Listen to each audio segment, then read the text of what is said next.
जिस भजन में राम का नाम न हो उस भजन को गाना ना चाहिए। जिस भजन में राम का नाम न हो उस भजन को गाना ना चाहिए। जिस भजन में राम का नाम न हो उस भजन को गाना, जिस भजन में राम का नाम न हो उस भजन को गाना ना चाहिए।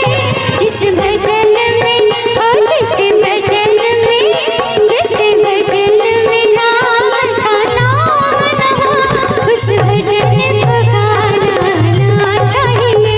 जिस भजन में राम का नाम न हो उस भजन को गाना ना चाहिए।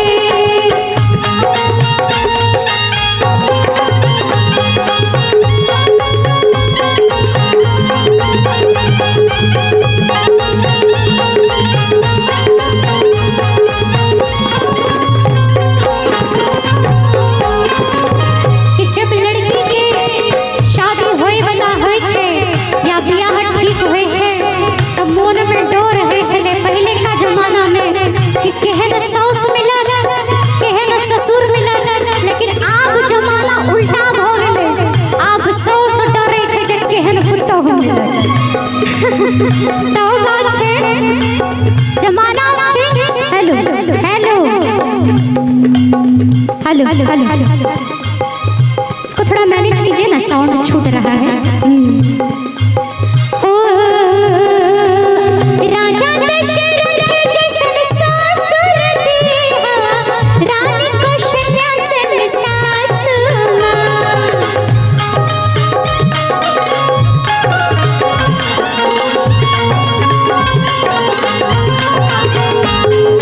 राजा दशरथ जैसन सासुर दीहा रानी कौशल्या सन सासु माँ। अरे सन सिसिया दी है मैया बनल रहे सिनूरवा। ऐसन सिसिया दी है मैया बनल रहे सिनूरवा।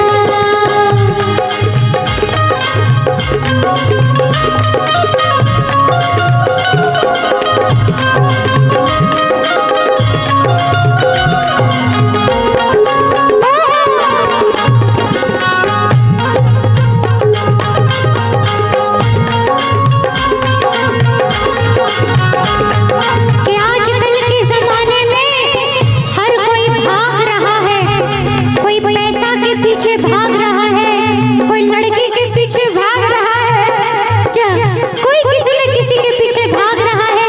लेकिन एक सच्चाई है कि ये जो शरीर है यही खत्म हो जाएगा। मिट्टी का शरीर है, मिट्टी में मिल जाएगा।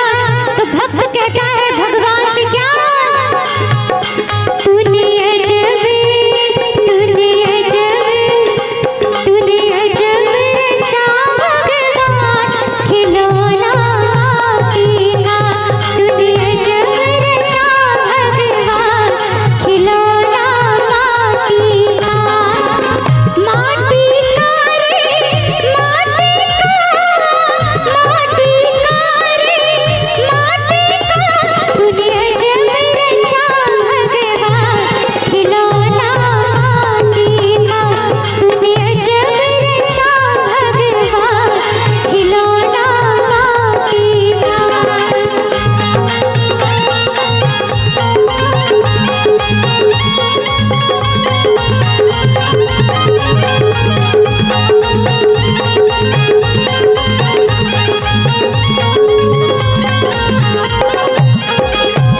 लास्ट में महिला मांगे छै एगो चीज, ओ चीज सब महिला मांगे छै। सब महिला चाहे छै जे हमर जे घर वाला रहे वो खाली हमरे से प्यार करे, कोनो आन मौगी दिस ताकबो नहीं करे त आँख निकाल ले की कहै छै ने। तो महिला कहिए